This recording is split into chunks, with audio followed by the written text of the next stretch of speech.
Boa noite, minha gente, boa noite. É Dízio, nossa senhora, é Dízio. O que você está fazendo aqui, rapaz? É um cabra revolucionário, viu? Lucas, boa noite a todos e todas. Nós vamos começar uma série de lives junto com o pessoal da Conlutas, né? A Conlutas de Sergipe, a gente está começando uma live de formação. Hoje temos um título correspondente ao tema atual, né? Que é o momento. Que é exatamente nós vamos discutir a dívida, né? A dívida pública. Lucas, boa noite. Boa noite a todos e todas que estão entrando aqui. Nós somos aqui da Conlutas, né? De Sergipe. E hoje nós vamos começar, está inaugurando, né? Um projeto de lives sobre grande Adilson, valeu meu velho. Uma série de lives da Conlutas Sergipe, não é? Lives de caráter formativo. Eu acho importante que a gente use esses instrumentos para esse tipo de experiência formativa, né? E a gente quer discutir a dívida hoje, a dívida pública. Nós temos um professor na Universidade Federal de Sergipe chamado Olinto Silveira, do Departamento de Economia, no nosso campo de esquerda, que estuda a dívida, é uma pessoa preparada nesse campo, não é? E a gente quer exatamente começar essa reflexão nossa, né? Pensando um pouco nessa situação, né? Um pouco a relação. Veja, hoje é o dia 7 de setembro, né? Além do grito dos excluídos, nós também pensamos por que esse grito, a ideia de independência, 7 de setembro de 1822, e nós sabemos que a primeira grande dívida nossa foi contraída exatamente com isso que chamamos ideologicamente de independência, né? A nossa independência, ela basicamente foi comprada, né? Comprada à base, eu diria, de libra esterlina, a moeda internacional da época, que era a moeda inglesa, nunca esqueçamos, né? A Inglaterra era o imperialismo de plantão, a Inglaterra era, digamos assim, a dominação do mundo de plantão, a xerife do mundo de plantão, né? E, obviamente, a nossa independência teve pressão inglesa, né? E, obviamente, essa pressão custou caro, né? Então, assim, a nossa primeira dívida começa exatamente né, com a nossa independência, né? O professor Olímpio, ele estuda a dívida pública contemporânea, né? Como ela surgiu, qual é o caráter dessa dívida, o que ela significa para o serviço público, o que ela significa para a classe trabalhadora, né? E, de certa forma, como ela empareda governos, inclusive governos que se colocam no campo da esquerda, no campo da centro-esquerda, né? Então, hoje, a nossa reflexão, ela será exatamente sobre a dívida, né? Nós vamos aqui fazer a nossa live, né? Uma live inicial, uma live laboratório, né? Em termos de... agora está chegando aqui o nosso camarada. Vamos ver se o Paulinho está entrando aqui. Ô, Paulinho, estás aí? Agora, E aí, agora vai. vem cá, me ensine aí como é que eu abro aqui no Você já Instagram. está falando, sem abrir mais nada, você já está falando comigo, você já está falando com uma galera que está aqui presente, já tem um grupo grande, porque eu, na verdade, como o Instagram me pertence, Elon Musk me deu de presente por amor, então assim, eu estou dando o meu Instagram. Então, o povo que já entrou aqui está lhe vendo também aí já. Eu já falei quem é você.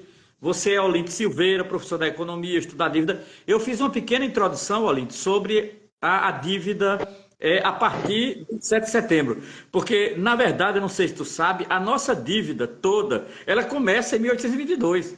A nossa independência foi comprada. Então, assim, o processo de rolamento de dívidas, que vai desde a dívida com a Inglaterra, a dívida externa, até a dívida pública, que é o que espero que você fale hoje, ela tem um processo histórico. Então, eu falei disso um pouco. Outra coisa, é uma live que ela é organizada pelo pessoal da Conlutas. Eu convidei a camarada Leide, mas ela não pôde vir. O pessoal do Ilaese, o pessoal da Conluta de Sergipe, né? De Genal, não sei se de Genal entrou aí. E se o pessoal da Conlutas, o nosso pessoal aqui da Conlutas de Sergipe entrou. Dízio está aqui. Dízio é professor da universidade. Você tendo uma live, um professor da universidade já significa dizer: o mundo tem salvação, entendeu? O mundo tem informação, meu amigo. Pode ter certeza. Mas é isso. Vamos estabelecer um diálogo, tá certo? Inclusive, eu falei com o pessoal da Conluta para a gente fazer mais lives desse em nome da Conluta, pegando temas desse. Temas da dívida, por exemplo, imperialismo, a questão do neoliberalismo, pegando temas que diz respeito, não é, a Conlutas e, de modo geral, a luta e organização da classe trabalhadora. Então, hoje, a nossa live é sobre a dívida pública e seria com Vossa Senhoria, professor de economia, doutor pela Universidade Federal de Sergipe, é um dos poucos não neoliberais do Departamento de Economia, o que é uma raridade, que onde mais tem neoliberal, por incrível que pareça, é nos departamentos de economia. Né? Mas estamos aí com exceção. Então, Olinto, você fica à vontade e a gente vai dialogando, tá bom assim? Amanhã eu vou fazer uma live sobre Frei Beto. Amanhã, quem tiver interesse, amanhã às 20 horas, todo domingo à noite, eu faço uma live, que é uma live de domingo, não é? No meu Instagram, Romero Júnior 4503. E aí amanhã eu tô fazendo live comemorando os 80 anos de Frei Beto. Então essa é a primeira vez que eu estou fazendo aqui uma live com alguém, porque de um modo geral eu faço só. Mas eu entendi como é o mecanismo, o que você falar, todo mundo vai estar escutando. Agora, parece que só eu vejo quem está entrando aqui, tá certo? Aí eu vou passando informação. Se houver alguma pergunta, algum questionamento, mas você fica à vontade, tá certo, Olindo? Agora é contigo. Tá pronto aí? Tá bom. Então, bora. Márcio, pronto, vamos embora. Olha, o tema que foi proposto para a gente é o seguinte: é uma pergunta. Como a dívida impede a real independência e soberania do Brasil? Tá certo? Ó, Lídio Silveira. Inclusive, eu não sabia que teu nome era Silveira, entendeu? Mas tá aí, agora vai. Ó, Lídio Silveira, agora vai. Professor de Economia da Universidade Federal de Sergipe. É contigo, Lídio, fica à vontade. Bom, então, primeiramente, eu quero agradecer aí a Romero, a Alice, por possibilitar essa live. E assim, vamos discutir aqui a questão da dívida. Pena que não vai ser possível explanar aqui para vocês os slides que eu estou mostrando. Mas eu vou lendo e vou discutindo aqui com vocês. Aí fique à vontade, né, para passar para Romero, interromper, a gente discutir para não ficar um monólogo, né? A discussão é a melhor forma. Bom, primeiro assim, o Brasil vive um grande paradoxo, aliás, desde nossa existência. E eu quero falar um pouquinho desse paradoxo e depois eu adentraria a questão do histórico, né? Como o Romero já fez um resumão aí do início, né? Do nascedouro da nossa dívida, eu vou seguir aqui a ordem até chegar lá, se der tempo, né? Mas pode interromper, pode fazer pergunta, Romero vai se posicionando aí. Então, qual é o paradoxo? O Brasil é um dos países mais ricos do mundo. Quando eu falo riqueza, eu estou dizendo não só riqueza monetária que a gente tem. Por exemplo, eu vou mostrar, se a gente abrir agora os caixas, Banco Central, conta de Tesouro Nacional, Reserva Internacional, a gente tem aí, em média, hoje, mais de 5 trilhões à disposição do governo. Então, não é verdade que nós somos um país pobre ou estamos tendo problema de caixa. Então, assim, o Brasil hoje alcança a 8ª maior potência no que se refere ao PIB do mundo. Então, somos os maiores PIBs do mundo, ou 8º entre os 10, né? E assim, só para dizer, são os Estados Unidos com 28,78 trilhões de dólares, seguido da China. Claro, isso aqui são dados referendados pelo FMDI ou pelo FMI. E não por exemplo, existe outra metodologia de cálculo, seria o PIB por poder de paridade de compra. Aí a China ficaria em primeiro lugar. Então, seguindo aqui o PIB, os Estados Unidos com 28,78 trilhões, a China, segundo lugar, com 18,53 trilhões, terceiro lugar, a Alemanha, 4,59, depois vem o Japão, 4 trilhões, a Índia com 3,9, Reino Unido com 3,5, França com 3, e no 8º lugar, o Brasil com 2,3 trilhões de dólares, né? Tudo aqui expresso em dólares. Né? Se a gente quiser atualizar, só é multiplicar por 5 e alguma coisa, a gente transforma em reais. Bom, então assim, qual é a abundância que gera o paradoxo?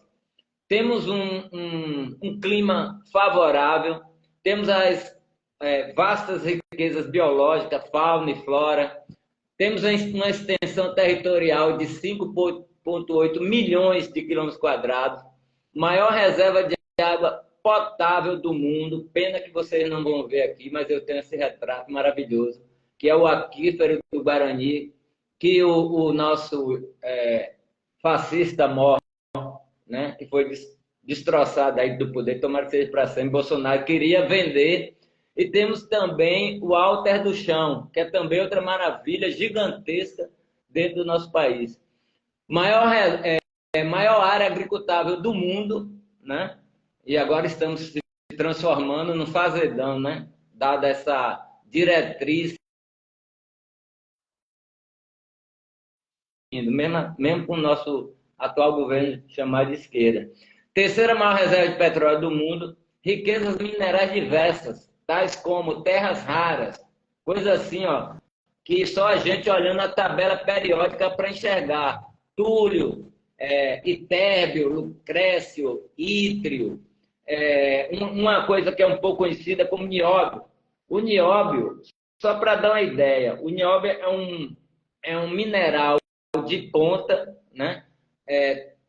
Assim, só existe nióbio em dois lugares do mundo, Brasil e o Canadá, sendo que Brasil tem 98% de todo o nióbio no mundo, já cadastrado, né, atualmente. E os 2% restantes estão no Canadá. Então, só com, dentre outras coisas, mas a renda gerada pelo nióbio transforma o Canadá em um dos países de primeiro mundo, onde você oferta bens públicos, né? Educação, saúde, moradia, etc., para a maioria da população. E nós que temos 82% do nióbio do mundo, e a gente está aqui nessa perrenga, né? Como eu vou mostrar mais na frente. Potencial energético, industrial, comercial, uma população que tem uma cultura forte, diversificada, um povo, né, disposto a trabalhar, tanto é que a gente luta para ter trabalho, né? Inclusive na questão da reforma agrária. Aí tem esse lado da abundância, aí tem outro lado, que é o real cenário, ou seja, a gente tem uma realidade de abundância, que foi descrita, e a gente tem uma conjuntura, um cenário montado, eterna crise, né? Nós somos, aí tem a questão da dependência ou independência, né? Nós somos, estamos sob a orientação do chamado regime de acumulação financiarizado, que a gente pode discutir mais na frente. Praticamente, o Brasil foi desindustrializado. Há 30 anos atrás, o impacto da indústria no PIB era quase 40%, hoje é menos de 10%. Ou seja, nós estamos em um estado que remonta à época da colônia, né? O processo de privatização, venda de produção em grande escala para exportação, né? E a gente pode ver como isso se reproduz se a gente pegar o plano safra desse ano. O governo brasileiro reservou ou já passou para o agronegócio mais de R$500 bilhão, ou seja, 580 trilhão não, desculpe, bilhões de reais, né, para o agro. Enquanto que para a agricultura familiar, que aí também é discutível, porque tem parcela dela que é também voltado para exportação, nós temos apenas 76 bilhões. Né? Aqui é o paraíso dos bancos, né? Só nesses 3 primeiros trimestres os bancos já teve um lucro de 26 bilhões. Né? Nós temos um superávit comercial atualmente de 56 bi, dado principalmente exportação de commodities. O Brasil está pegando fogo, né? Cortes e mais cortes, principalmente nesses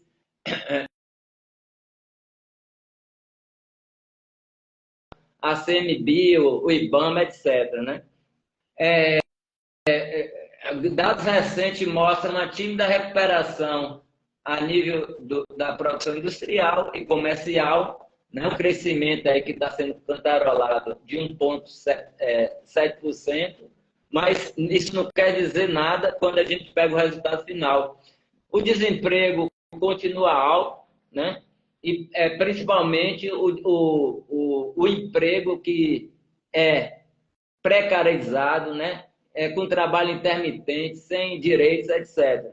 Por exemplo, se a gente juntar precarização com subemprego, a gente tem quase 100 milhões de pessoas aí vivendo em uma palavra que a gente chama de bico, né? E aí continua o processo de privatização, transferência do patrimônio público para o setor privado. Vivemos crise social, política, ambiental, né? Vis-à-vis a questão das ações aí do agronegócio com os protofascistas, né? Orientado por Bolsonaro, que esse último mês aí tocou fogo no país, né? Então isso gera impactos ambientais, etc. Fora a questão da depredação, os cortes, a destruição por extração de minérios, ouro, diamante, né? E por aí vai. E aí o que a gente assiste, né? Com o governo que a gente apostou? Corte de gastos. Agora mesmo a gente teve 25,9 bilhões de corte, né? Um arcabouço fiscal que praticamente é o retrato do anterior, com algum tipo de flexibilidade, porque não é o ponto de pauta. Uma reforma tributária que só beneficiou aos grandes empresários, principalmente do agronegócio, que manteve a natureza regressiva, onde todo o processo na cadeia vai cair nas costas do consumidor. É por isso que é chamada reforma agrária do consumo, que, dentre outras coisas, retira os impostos que eram carimbados pela Constituição para ser utilizado para a Seguridade Social, a assistência social, como COFINS. Isso tudo desapareceu, né? Vai ter lá um imposto sobre bens de serviço e de consumo, e esses impostos, a natureza deles eram atrelada à questão da Previdência e Assistência Social e a da saúde, e que está sendo destroçado com essa reforma, né? Bom, a gente está assistindo aí a questão do banco, né? O Banco Central já tem uma independência e, pasme, né? Tem agora um projeto que transforma o Banco Central em empresa, né? Quer dizer, você transformar em empresa privada, né? Mas a gente vai discutir isso mais adiante.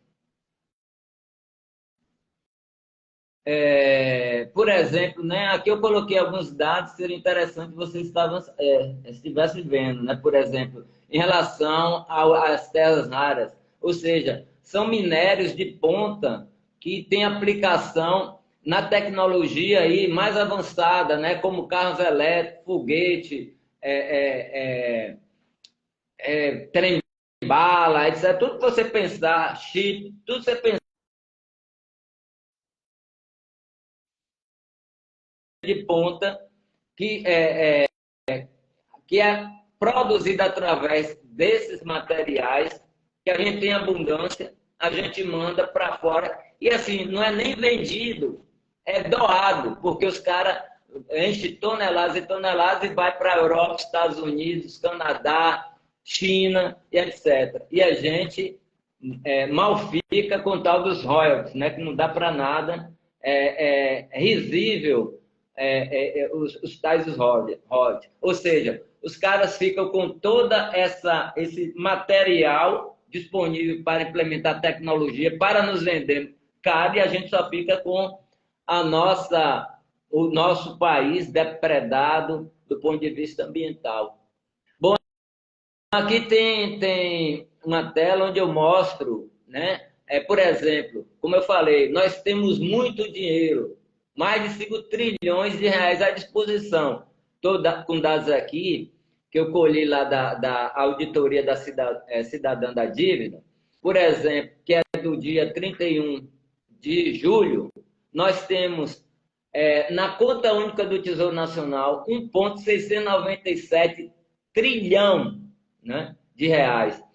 Na conta do Banco Central, 1,47 trilhão. Nas reservas internacionais, né, que é expressa em dólar, em outras moedas, mas você contabilizando em dólar e transformando para real, já chega a 2,06 trilhão.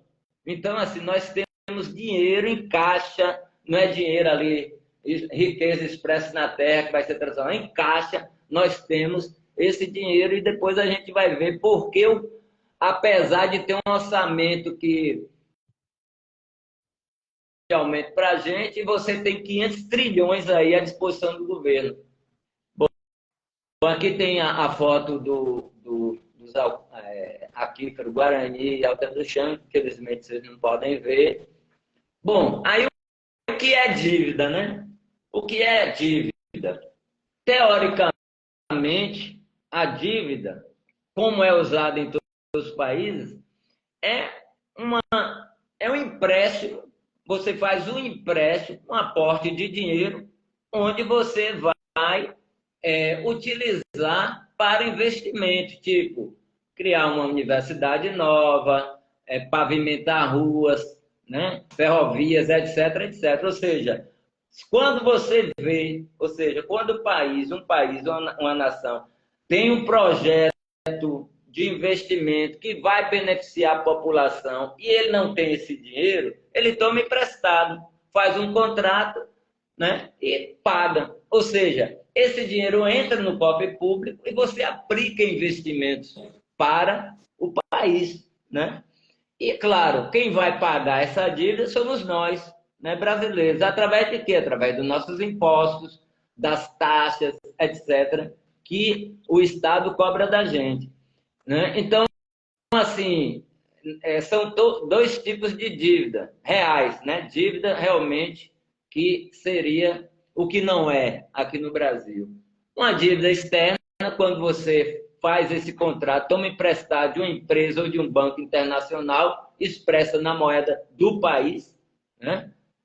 Ou a dívida interna, quando você faz um contrato, toma um empréstimo em moeda nacional. E a gente vai ver que praticamente dívida externa não existe mais. É tudo através de um processo de dívida interna, através de títulos, etc., que a gente vai querer discutir aqui.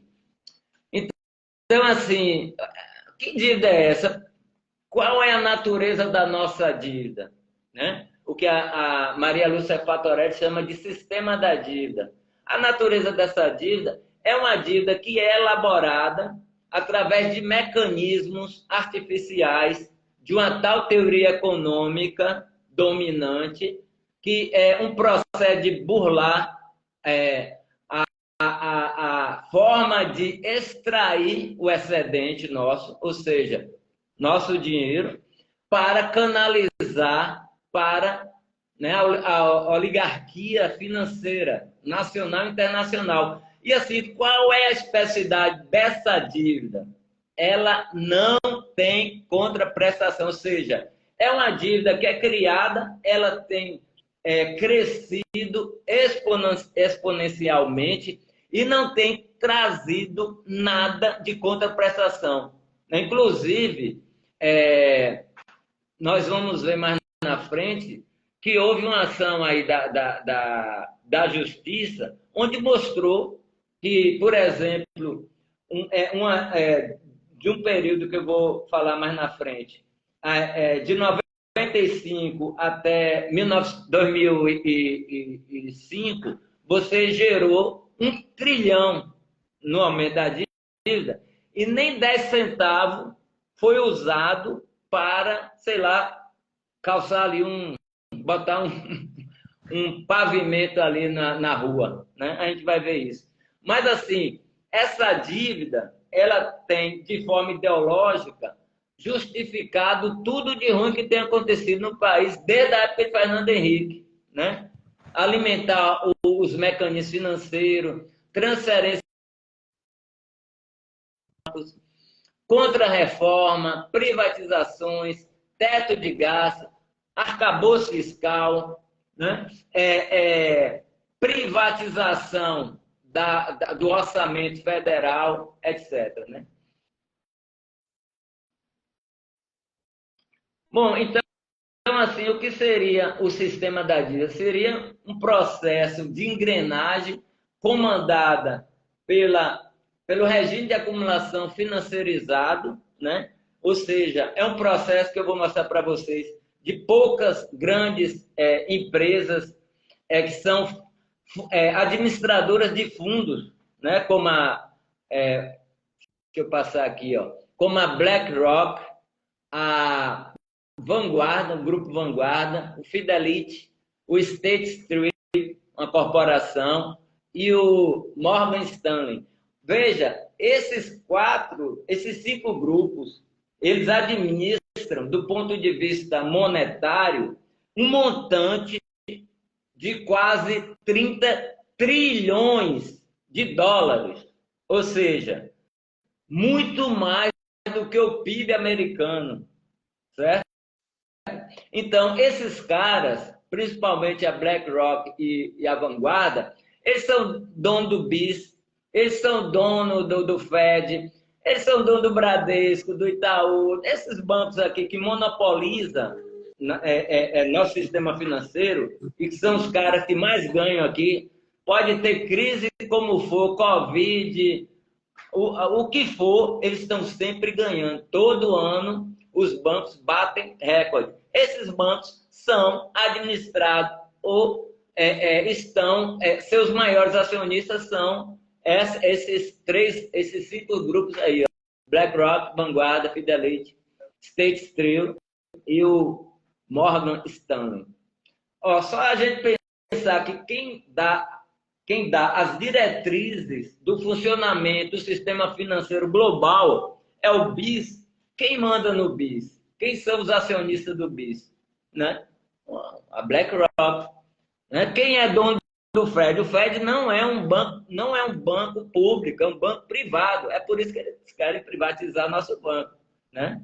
E já nos extrai esses trilhões. Agora imagine quando for empresa privada. Por exemplo, só adiantando aqui, o Tesouro Nacional esse ano canalizou 2,5 trilhões em títulos para o Banco Central. Agora imagine se o Banco Central fosse uma empresa privada que só tem compromisso com o lucro. O que ele ia fazer com esse dinheiro? Né? Você acha que ia investir em saúde, educação, moradia, etc, etc? Claro que não, né? Bom, aí a gente chega aqui. E aí, Romero, você vai me dando toque, senão... Não, tranquilo. Eu tô só tem uma pergunta aqui que é sobre o governo Lula. Aí você pode também falar, né, sobre isso, entendeu? Eu Pronto. acho que é importante a posição, porque tanto desse governo de direita como esses governos de centro-esquerda, né? A relação que eles têm com a dívida, porque me parece que é muito parecido. Eu acho que era bom dar uma contemplada nesse tema, entendeu? Mas assim, Bom, ó, então, assim, gente participando, o pessoal da Conlutas aqui. Para quem não sabe, essa live é a primeira live da Conlutas Sergipe, sobre temas formativos. Nós começamos, por conta do dia 7 de setembro, nós começamos com o tema da dívida, porque a nossa primeira dívida vem com a nossa independência. Parece que é um paradoxo, Olinto. A nossa independência foi paga, logo é a nossa dívida. Então, nós temos um defeito de origem, que é a dívida, entendeu? É isso, continue aí. bom, então assim, pegando a idade, como o Romero adiantou, a nossa dívida já nasce através do processo da independência. Ou seja, o Brasil se torna independente de Portugal e, claro, o império dominante da época era a Inglaterra. E aí, Portugal tinha uma dívida com a Inglaterra. E assim, a Inglaterra condicionou o reconhecimento da nossa independência se nós assumíssemos essa dívida de Portugal frente à Inglaterra. Então, a gente já nasce com a dívida aí de 3,7 milhões de libras esterlinas. Então, a gente já nasce com esse rombo, né? Mas vamos pulando para chegar em Lula. Um dos governos, e aí historicamente tem toda uma contradição e discussão, mas um dos governos que, dentro desse processo histórico, que teve a audácia e, assim, algum viés de defesa do país, de nacionalismo, foi Getúlio Vargas. Inclusive, em 1931, Getúlio Vargas, através do seu ministro, Oswaldo Aranha, por conta de...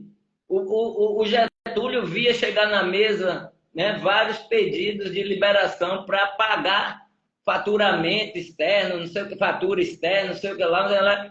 Tanta coisa para ele ensinar, ele falou, que zorra é essa? De onde está vendo tanta dívida? Aí chamou o Oswaldo Aranha e falou, vamos ver o que é isso. Então, o Oswaldo Aranha foi investigar, ou seja, ele fez, né, na época não existia esse nome, mas uma espécie de auditoria. E aí o Oswaldo Aranha mostrou, através dos documentos, que a verdade daquela dívida não tinha um lastro de legalidade, contratos, investimentos, vinda de dinheiro. E aí o Getúlio Vargas foi e falou, só vou pagar o que deve aqui, e por aí vai, né? Então, essa foi uma primeira tentativa de olhar para as contas públicas, e claro que isso gerou, do ponto de vista aí dos interesses do Império, grandes problemas, né? Inclusive, que mais na frente o Getúlio Vargas, por conta de chamar essas forças ocultas, vão levar a suicídio. Bom, mas assim, muito rapidamente, dando esse salto, saindo lá da década de 30, 35, 40 para a década de 60. Mesmo na década de 60, a nossa dívida, relativamente ao PIB, era muito pequena. Era algo em torno de 3 bilhões. Na época, acho que era o Cruzeiro, né? Cruzeiro. Então, assim, em relação ao PIB, era coisa pequena.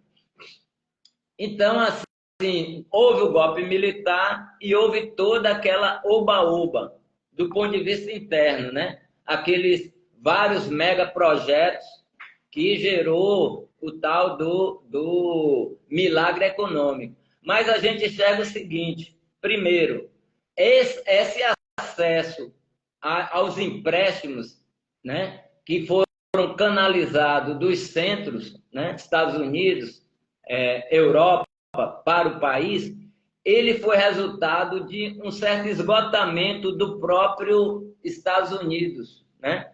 Esgotamento do ponto de vista. Após a Segunda Guerra,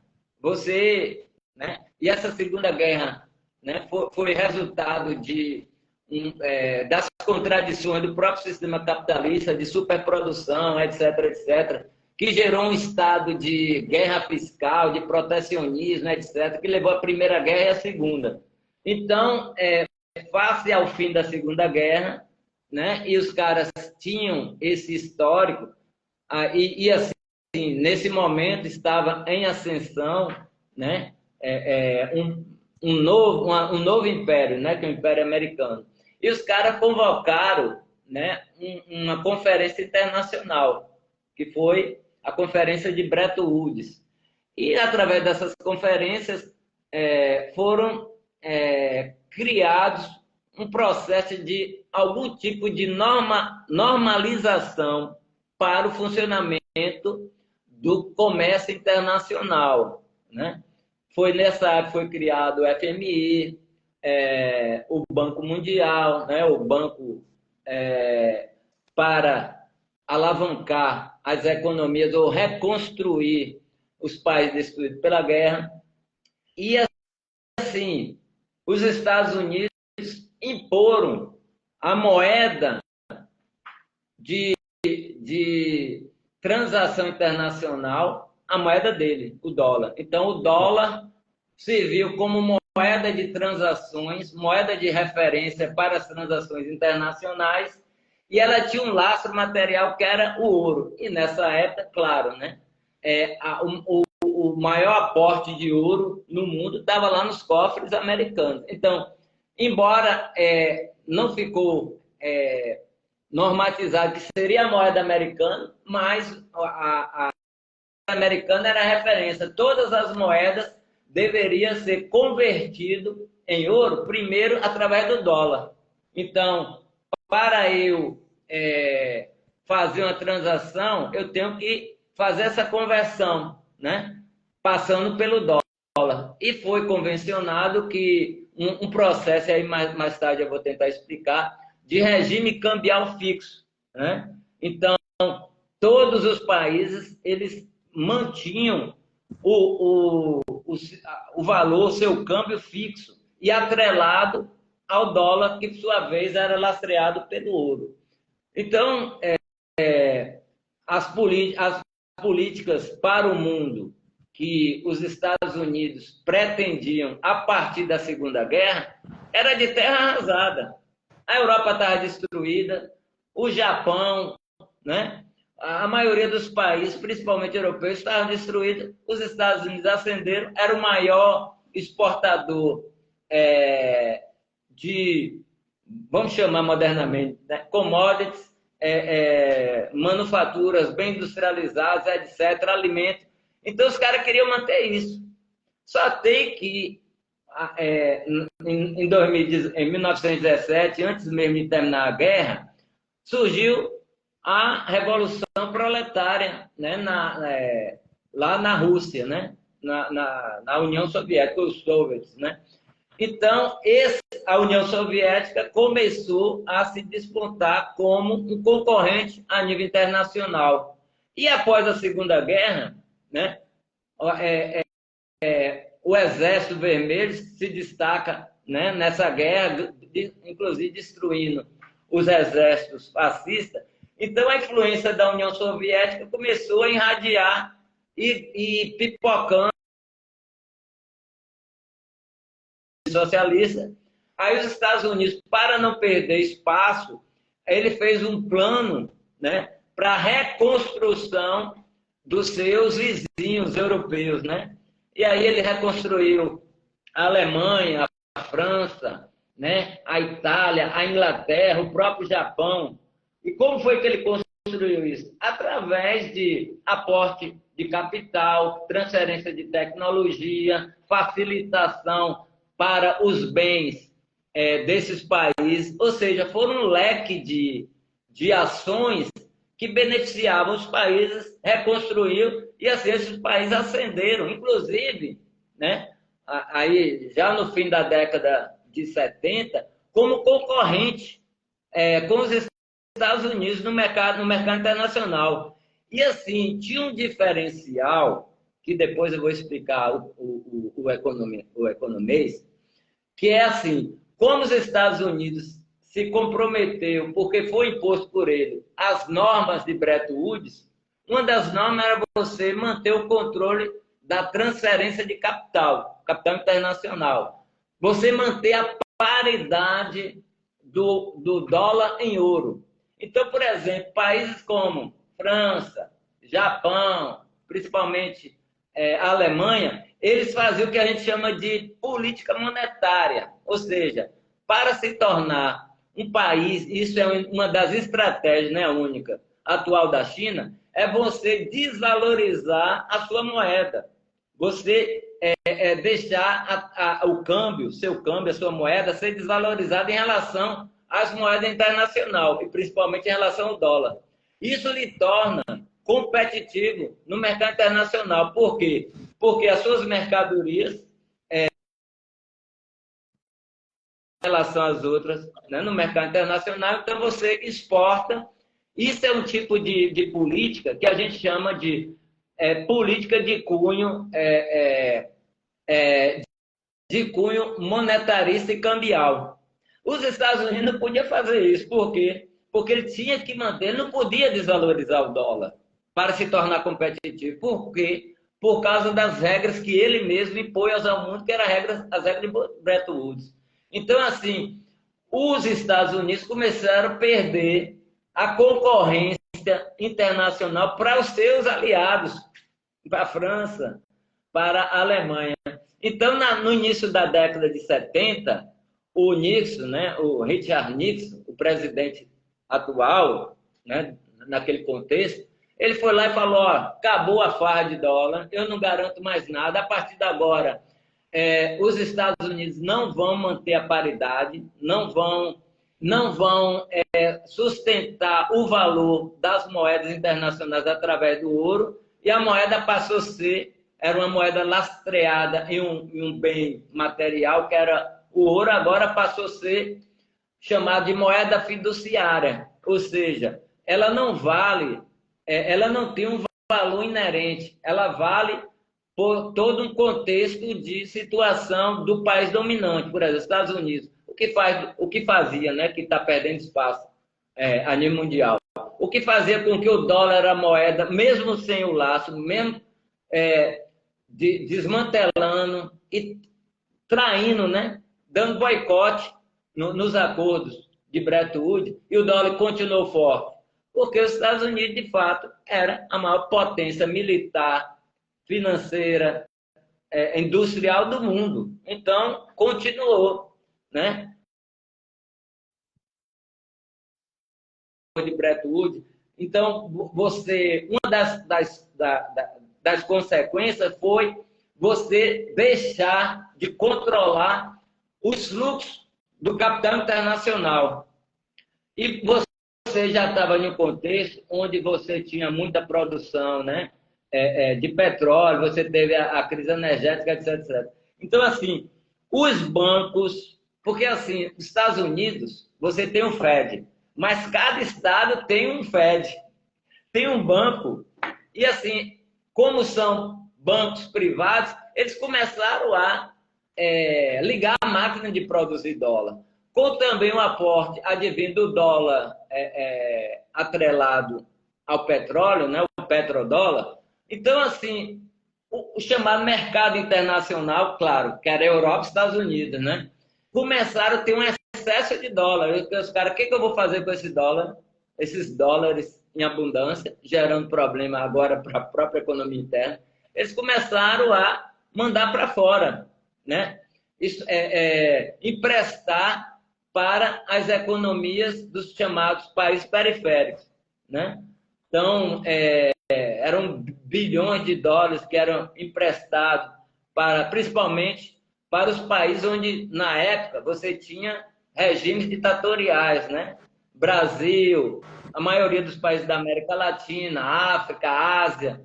E assim, os caras vinham assim, oferecia, não, ó, vou emprestar assim, você tem 5 anos de carência, e assim, os juros são baixos, cobrando 3, 4% de juros.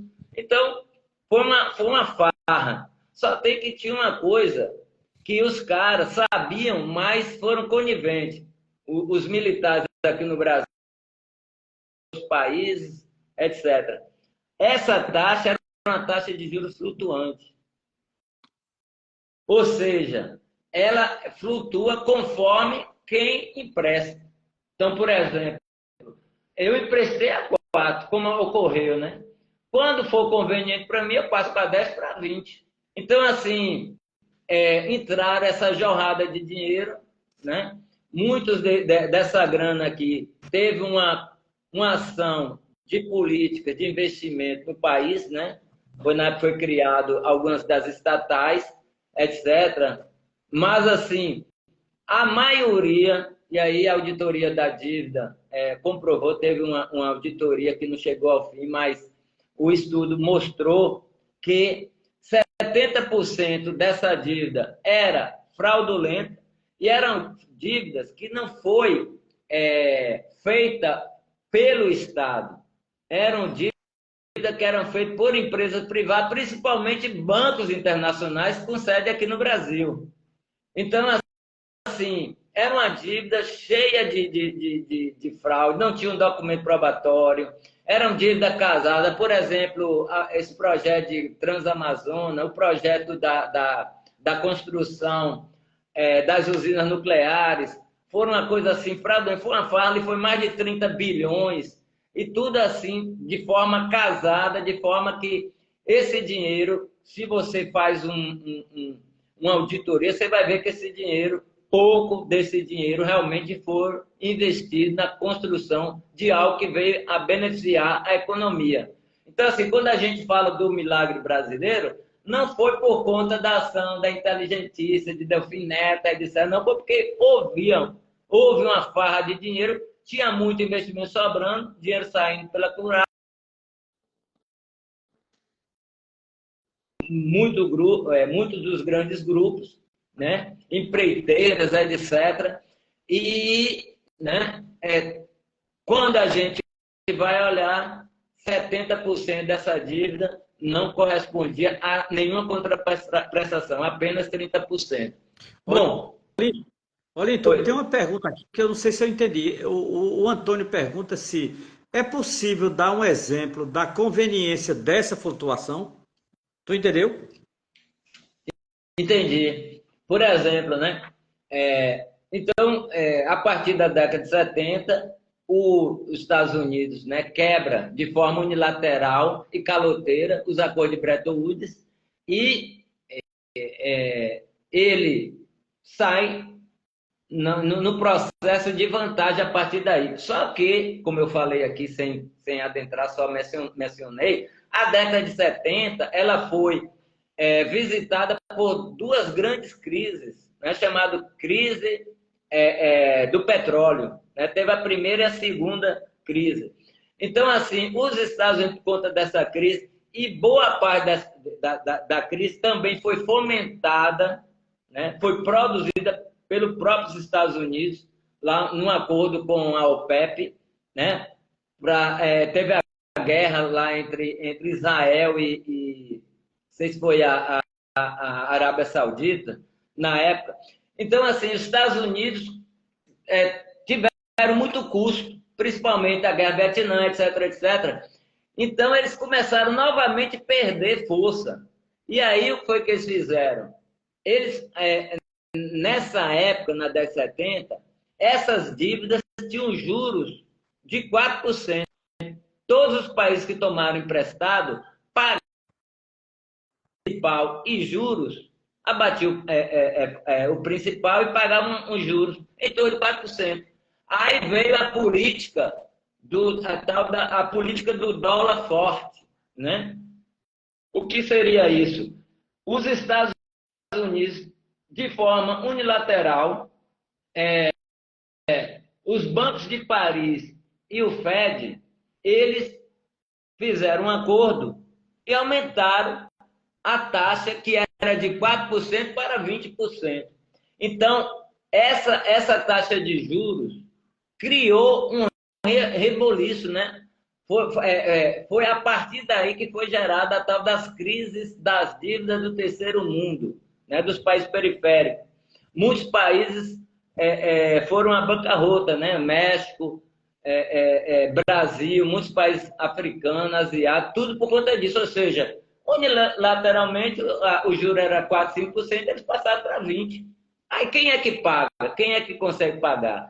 Então, em 83, o Brasil entra em um calote técnico. E não foi calote nem do principal, foi por conta de atrasou 2 ou 3 meses de pagamento do juro. Aí veio logo o FMI e já começou a ditar as regras de política que a gente ouve até hoje, como ajuste fiscal, privatização, abertura da economia. Então, esse é um exemplo de que esses juros flutuantes, determinado pelos emprestadores, ou seja, é bom, né? Eu empresto um dinheiro, ó, te empresta 4, mas assim, ó, quando eu quiser, eu vou aumentar, viu? Você que se vire. Então, isso é um roubo, isso vai contra as próprias normas do funcionamento das economias internacionais. Bom,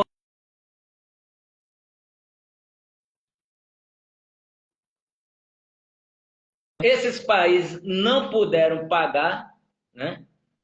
por conta disso.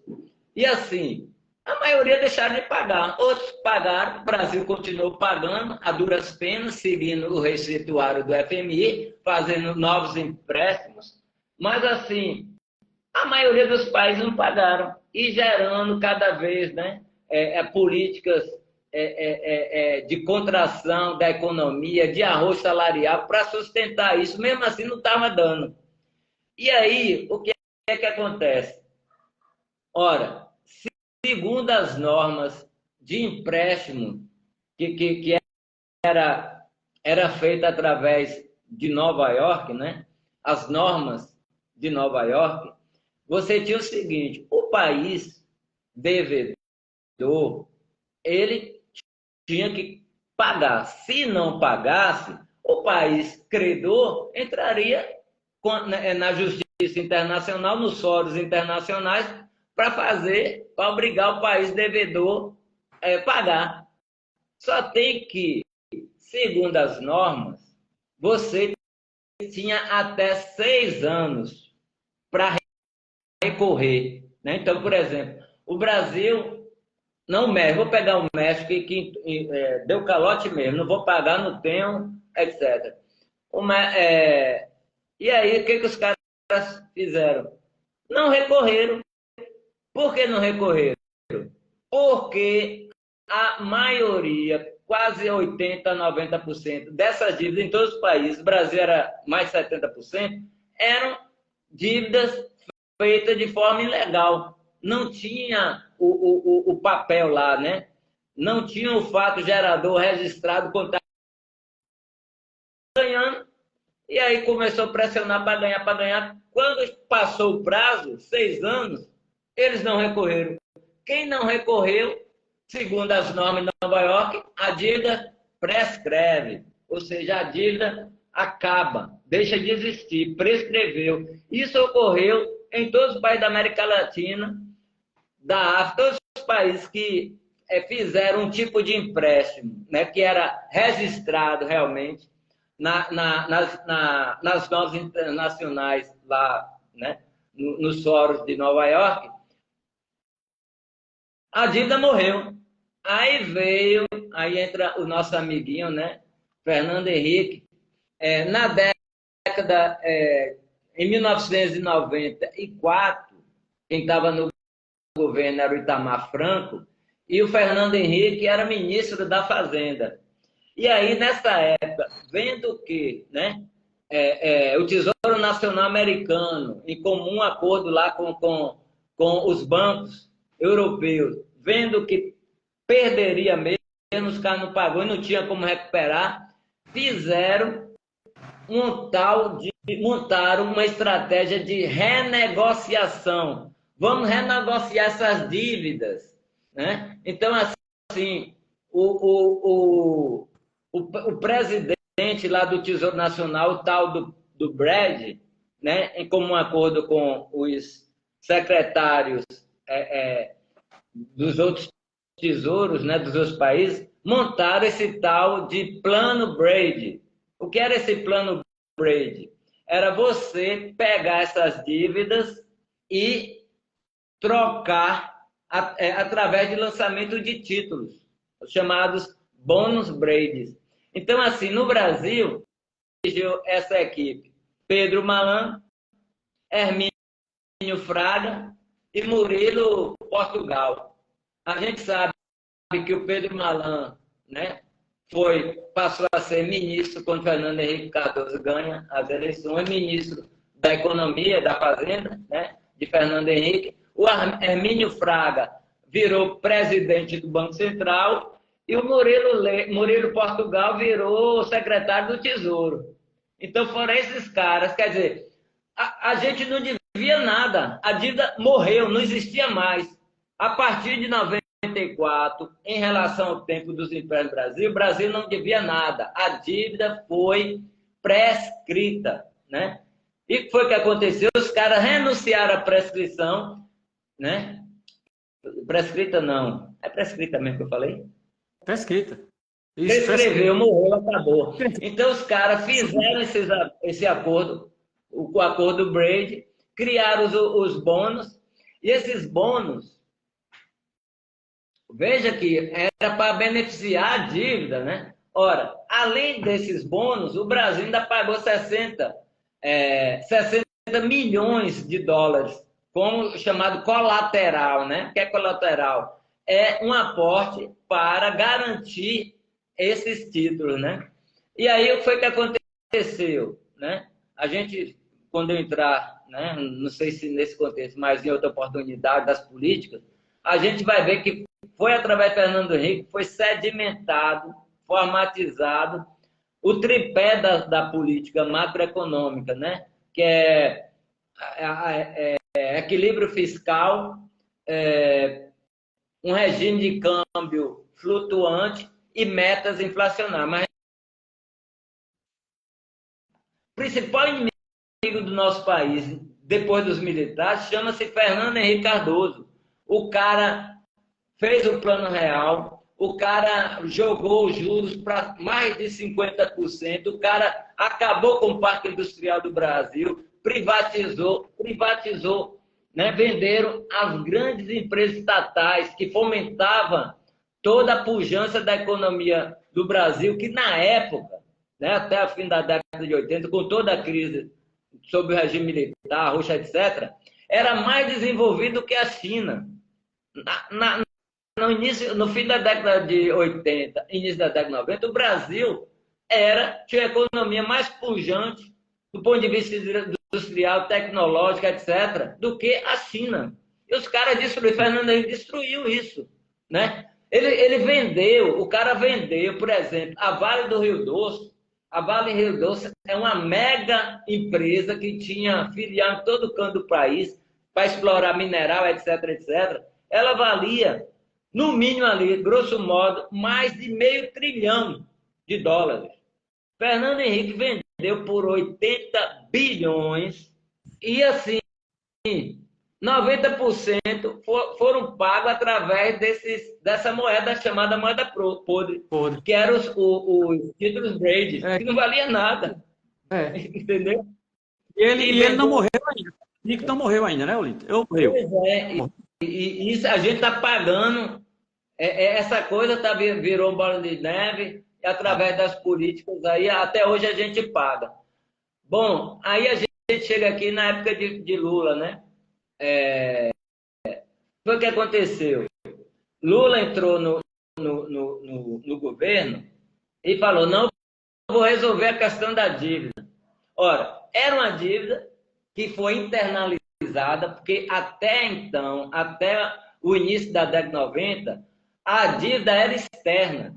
A dívida interna era quase zero. A dívida total do Brasil era externa. Através desse processo de renegociação com o plano Braid, ela foi internalizada.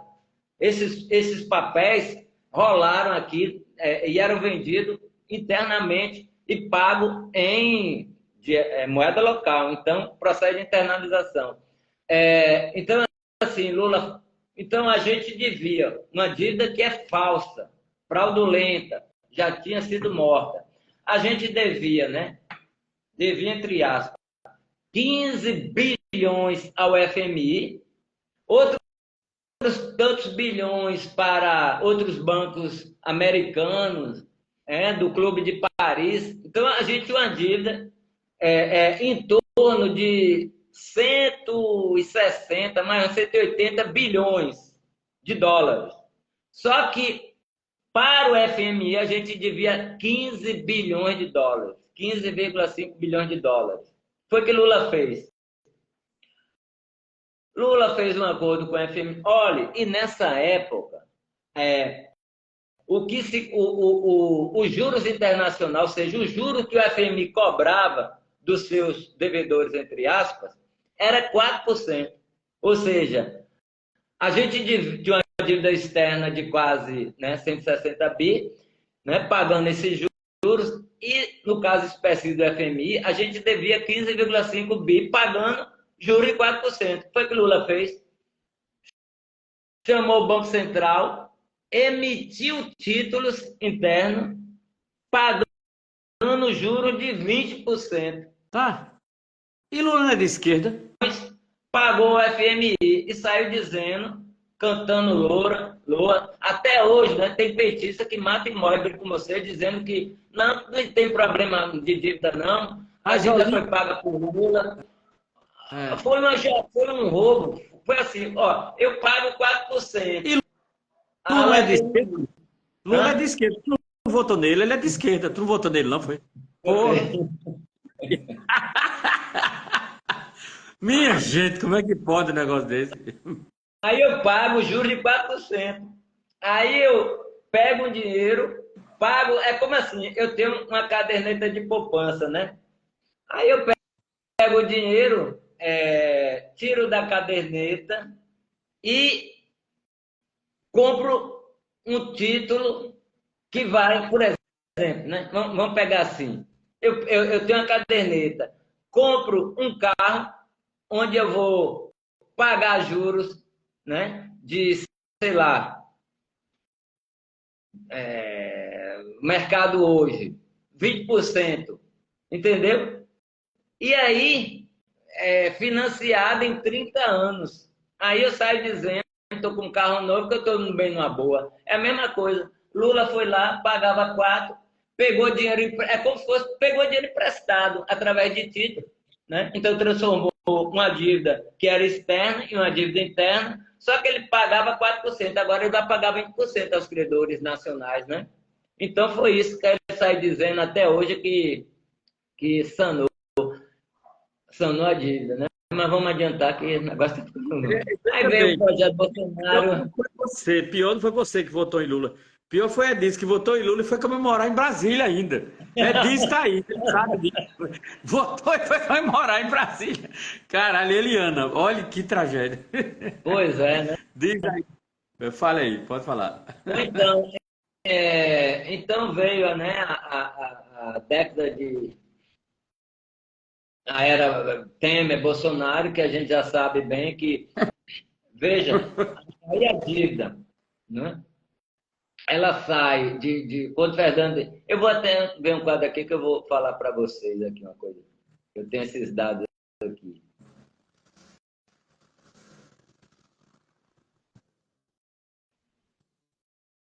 Espera aí, né? Que eu fiz uma tabela aqui, quanto cada governo devia aqui, ó. Fernando Henrique, ele entra em 1995, né? E fica Sim. até 2002. A dívida nossa era 153,52 bilhões de reais. Fernando Henrique, 2 mandatos, né? Ele paga de juros, amortização, entre aspas, e serviço, 2 trilhões de reais. E sai do governo em 2002, deixando uma dívida de 892 bi. Ou seja, ele pega uma dívida de 153, paga juros e amortização de 2 tri e deixa uma dívida de 892, quase 1 bi. Aí entra Lula, né, em 2003, pega essa dívida Fernando Henrique, 932, durante os 2 mandatos, né? Paga 4,73 trilhões, quase 5 trilhões, de serviços, amortizações e juros, e deixa lá uma dívida de 3,54 tri. Aí vem Dilma, pega essa dívida, paga de juros, etc., 3,5 tri, e deixa lá uma dívida de quase 4 trilhões. Aí vem Temer, pega essa dívida de 4 trilhões, ele só foi 2 anos, né? Paga 2 trilhões e deixa lá uma dívida de 6,4 trilhões.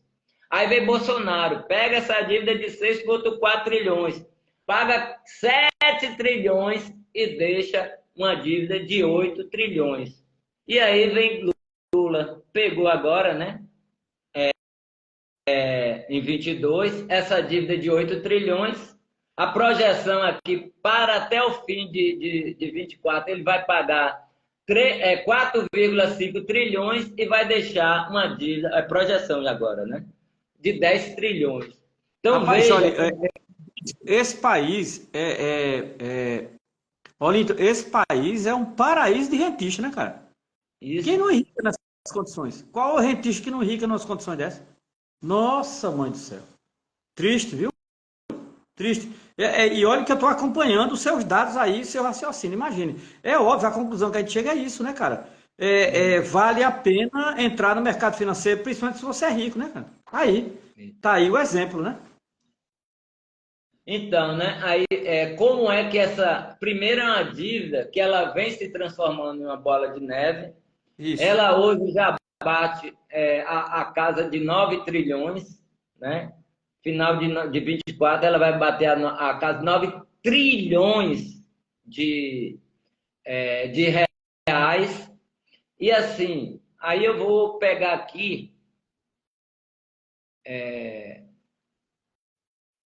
o quadro aqui a tal da pizza, né? Que a Maria Fatorelli, o pessoal da Cidadã da Dívida constrói. O que ocorre, né?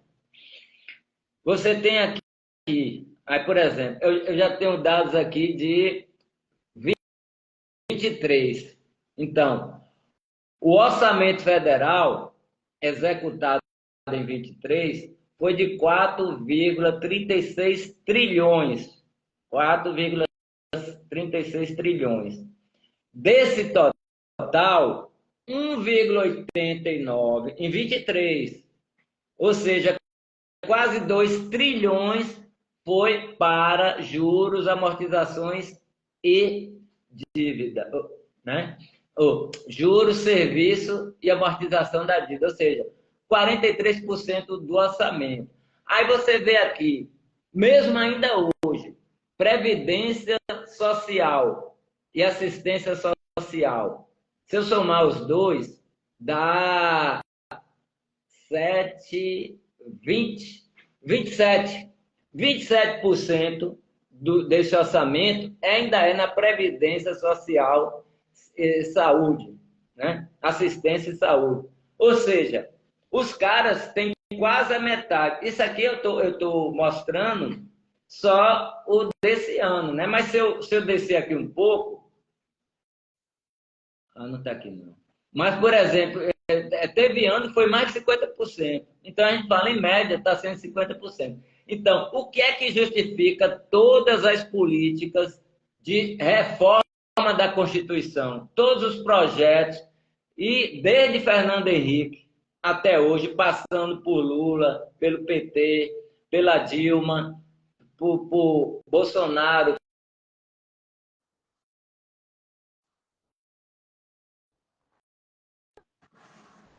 abocanhar essas outras fatias, né? É porque vocês não estão vendo aqui, mas assim, se você pegar as transferências a estados e municípios, sempre está congelado, né, em torno de 10%. Se você pegar saúde e educação, também está congelado, em torno de saúde, 3,69, 4, 3,5. Educação, 2,9, 3,5. Agora, assistência social, a previdência, a assistência, ela sempre fica em torno de 25%. Ou seja, depois da dívida, a maior fatia a fatia do orçamento é para essa questão. Então, os caras sempre estão atacando, né? Atacando essa fatia, criando condições para fazer o tal do pente fino, né? Para cortar os benefícios permanentes da população, da Previdência. Agora mesmo tem uma PEC, PEC 66, que vai obrigar a todo. Está lá, já passou, acho que não passou no Senado, vai voltar para a Câmara e vai ser um show, né? Vai passar. Vai obrigar todos os municípios e estados automaticamente a assumir a reforma da Previdência que foi feita por Bolsonaro. Ou seja, aquela reforma que foi feita Os estados e municípios, porque como são independentes, né, não era obrigado, mas agora vai ser obrigado. Então, todos os municípios, todos os estados vão cobrar dos seus aposentados, né, etc, etc. Então, é mais corte, né, e canalizar para a tal da dívida pública. Então, ó, uma coisa que eu falei, de 1995 a 2015, nós tivemos um superávit primário. Essa palavra superávit primário, a gente deve fixar na cabeça, porque assim, aí seria outro um curso envolvendo a questão do orçamento, né? Você tem o orçamento não financeiro e o orçamento financeiro. Desde a época de Fernando Henrique, a lei de responsabilidade fiscal, a lei de responsabilidade fiscal, ela é mãe de todos os arcabouços fiscais que foram construídos. Se você pegar a PEC 95, né, a PEC da morte, né, o orçamento lá, que foi congelado, ele congelou o quê? Gasto primário.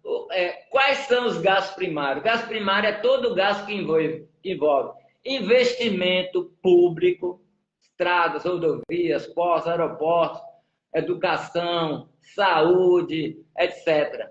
Tecnologia, salários dos funcionários, né? A manutenção da máquina pública, tudo isso aí são gastos que a gente chama gastos primários, que são gastos não financeiros. E os outros gastos, que são chamados gastos financeiros, são todos os gastos que envolvem pagamento de serviço, de juros, de dívida, né? Então, assim, já lá na Lei de Responsabilidade Fiscal de 2000, a prova de 2000, criado por Fernando Henrique, está lá, ó, se um prefeito passa, por exemplo, os 60%, gasta 60% de folha de pagamento, ele é preso, ele perde o mandato, ele toma o impeachment. Agora, se ele estoura, né, o orçamento pagando juros da amortização de dívida, beleza. Então, são vários condicionantes, vários processos, inclusive através da lei de responsabilidade, que toda a arquitetura orçamentária nossa tem, né, a partir da Constituição, foi criada, e tudo que a gente chama de arcabouço vem dali. Aí, se você pega a PEC 95, né, que virou emenda constitucional 95, congelou o orçamento, também está lá, limite em gastos primários. Nada, não tem um teto, uma vírgula em relação aos gastos financeiros. Pegue agora o arcabouço fiscal de Haddad e Lula. Tem teto para os gastos primários, tem a recomendação, tanto é que, né, agora em 95, teve uma queda de foice e martelo entre nós, professores, né, servidores públicos, técnicos, etc., para uma recomposição inflacionária para esse ano. Em cima do arcabouço, para cumprir o arcabouço desse ano, que estava lá prometido o zero, né, fechar como zero de gasto primário, ou seja, um superávit zerado, ele não deu nada para a gente, e muito pelo contrário, né? Até o dinheiro que foi prometido, os 5,5 bilhões para salvar as universidades, que ele prometeu, mandou só 700 milhões, e agora está retomando, né? Porque está congesticiando, bloqueando esse dinheiro. Então, tudo em nome do pagamento de serviço. Então, para finalizar aqui, tem muita coisa, e se eu for seguir aqui, tem muita coisa. Aliás, só uma coisa que eu quero falar, porque isso aqui é muito grave, é muito... E assim, inclusive, eu fiz um artigo, eu tenho um colega, o cara é formado em economia, e o cara foi meu colega de mestrado. Aí eu mandei um material aqui da dívida, ele, tem que pagar mesmo, o Brasil tem que manter seu compromisso, né, em relação à questão da dívida. Tem que manter a palavra. Manter a palavra. Eu mesmo sou um investidor, vi um economista falando que aplicação financeira em título é investimento. Eu mesmo invisto lá no Tesouro Direto, todo mês, pelo menos R$ 100. Aí eu olho para um cara desse e falo assim, primeiro, vamos supor, o cara, vamos pegar assim, vamos supor que ele tem um salário razoavelmente privilegiado, né? Que não é a maioria, não é 90% da população. Vamos supor que ele recebe entre 3 e 5 salários mínimos, né? Já é uma renda razoável. Então, aí ele tem, sei lá, 2 filhos, a mulher também trabalha, então a renda do cara lá, somando a renda da mulher dele com a dele, vamos botar, ele tem uma renda mensal de R$ 8.000. Aí ele se dá o luxo de tirar, vamos botar assim, R$ 200 por mês e aplicar no Tesouro Direto. O título Selic, chamado título Selic. Isso aí só em outra oportunidade para a gente explicar. Mas é um título público cuja a taxa ela é através da Selic, é um título pós-fixado, né? Mas aí a gente vai ter que ter tempo. Bom, mas assim, ele bota R$ 200 todo mês. Ora, em um ano, ele vai botar quanto? 2.400, né? 400. Aí você pega cumulativamente a taxa Selic, que está em torno de 10, alguma coisa. Vamos botar aqui, ele retira R$ 245 por ano. Ou seja, ele está defendendo esse processo, esse sistema da AG, porque ele tem um ganho de 245%. Agora, a desgraça não enxerga o seguinte, ele ganha 245%. Esse 245%, ele não vai ter dinheiro, não vai ser suficiente para ele pagar as escolas do filho, escolas de qualidade. Ele não vai cobrir o plano de saúde dele, né? O plano de saúde da mulher, que paga também, o plano de saúde dos filhos. Ele não vai ter uma segurança pública boa, aí ele vai ter morar em um condomínio e pagar segurança. Ou seja, não vai ter ruas calçadas, não vai... Então, assim, o cara ganha 245 e os 2,5 trilhões vão para onde? Aí o cara, por ser economista, ele não é só as leis de mercado. Leis de mercado é porra nenhuma. Se você entrar lá existe assim, ó, existe o mercado primário e o mercado secundário. O que é o mercado primário? O mercado primário é uma reunião de empresas onde 80% são bancos e fundos de investimento, né? Que são, de 6 em 6 meses, como é que se diz? Chamado, né? Pelo o Banco Central. O Banco Central convoca e lista lá, né? Esses 6 bancos, ou 6 empresas do sistema financeiro. Aí eu tenho aqui, quem são esses bancos?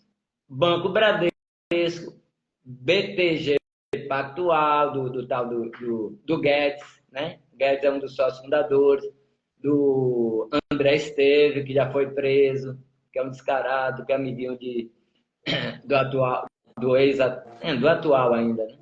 Presidente do banco, o Banco do Brasil, o JP Morgan, o Banco Santander, o banco, né, que faliu, depois foi ressuscitado, o tal do Merrill Lynch, a Caixa Econômica Federal, o Goldman Sachs, o Itaú Unibanco. Aqui, ó, só é você entrar, bote lá, ó, como é o nome do estupico? É os dealers, né? Aí ele bota um nome assim em inglês, né? Já para afastar o povão. Dealer, que porra é dealer? Dealer são esses grandes grupos que se reúnem primeiro. Eles se reúnem, né, a falar, o Banco Central vai se reunir, né, Comitê de Política Monetária, aí em cima uma reunião de um grupo maior e os caras vão e definem quanto vai ser a taxa de juros. Aí pronto, aí ele chama o Banco Central no mercado internacional e vai lançar títulos, né? Ele vai lançar títulos. Ele, obrigatoriamente, lança no mercado primário. Quem é que vai participar? Não é nenhuma empresa, não é nenhuma pessoa. Por mais rica que ela seja, vai ser os dealers. Então, eles pegam, né, compram esses títulos por bilhões, trilhões, e aí sai pulverizando no mercado secundário. Aí sim, grandes grupos, grandes empresas, grandes investidores é que vão ter acesso. E esse miserável aqui que está defendendo o sistema financeiro, ele não tem acesso a isso, nem no mercado secundário, nem no mercado primário. Ele vai ter acesso através de uma corretora, né, que é credenciada pelo Tesouro Direto. Aí você fala, quanto por cento, né? Quanto por cento participa desse mercado do Tesouro Direto? 1%. Entendeu? 1%. Numericamente, dá mais de 600 mil pessoas, né? Mas os caras não têm acesso a nada. Exato. E os caras ganham merrequinha. Ou seja, o que o Brasil paga ao Tesouro Direto, né? O que o Tesouro Nacional, o Banco Central, paga dos títulos do Tesouro Direto, sei lá, não chega a 100 bi. Aí os 2 trilhões, 490 bilhões vão para esses grupos.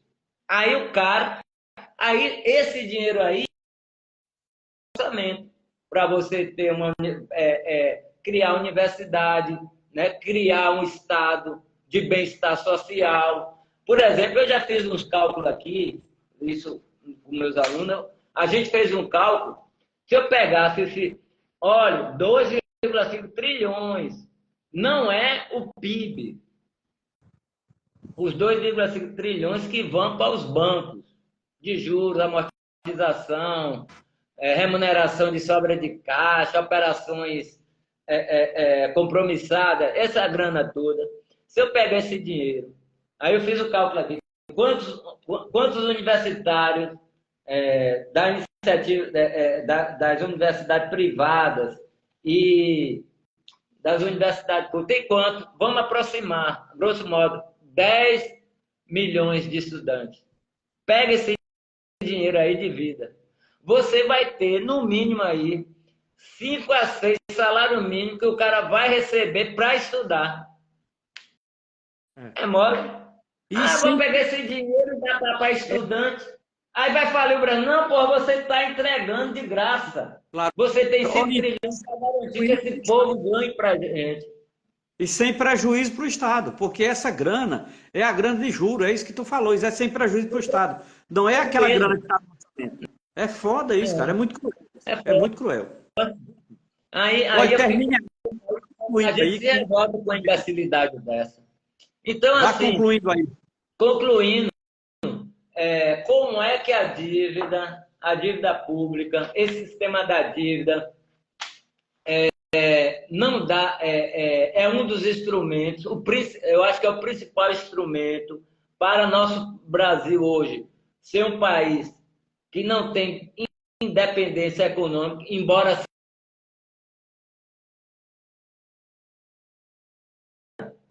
vis-a-vis o comportamento do governo frente às questões internacionais. Toda a ação que o governo, desde quando ele condenou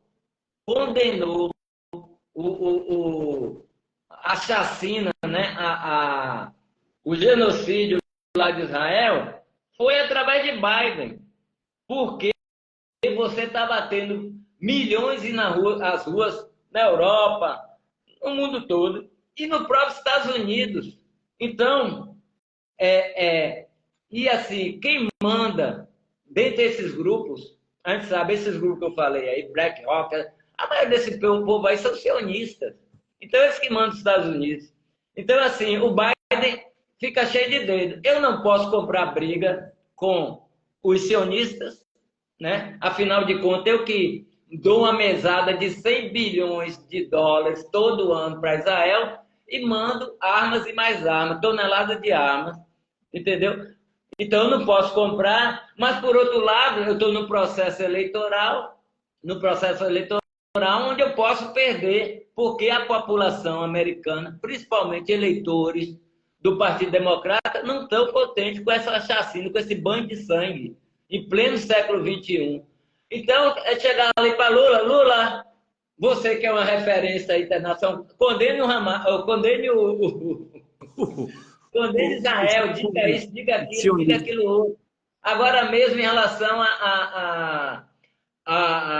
como é o nome? Maduro lá. É a Venezuela e Maduro. Venezuela. Ele, para se posicionar, ele esperou Biden ligar para ele, para dizer, não, que eu vi frase que tem que entregar a porra das atas. Não tem soberania. Quem manda no Brasil hoje são os Estados Unidos, o Império Americano, em específico, é o Partido Democrata. A gente pode dizer que esse governo do Lula, o PT hoje, e eu digo PT e seus puxadinhos, né, são vassalos do Império Americano, do Partido Democrata, do tal do Deep State, né, que tem muito grandes bem. Grupos aí que financia todas essas organizações do movimento popular. Mas isso é outra discussão, então parei que eu falei muito. Valeu, Olinto, valeu, Edis. Edis está agradecendo aqui, olha, Edis está agradecendo aqui. Ailson também. Eu queria agradecer, Olinto, ao pessoal da Conluta, porque a ideia foi a direção da Conluta de Sergipe de fazer essa live unindo dívida e o dia 7 de setembro. Então, a pessoa de Digenal, que está coordenando a Conlutas, né? Saudade de Digenal, acho que ele está aqui. A Leidiane, não é, que é a nossa companheira combativa lá da Conlutas. Ailson, né, que é do Ilaese da Conlutas, e o pessoal que está aqui. E o meu amigo, pô, Olinto, que está aqui. Olinto podia estar roubando, você está matando e está aqui. Pois é, está aqui, né, dia 7 de setembro. Podia estar roubando, matando, mas está aqui com a gente, entendeu? Muito massa. Muito massa. Minha gente, valeu demais.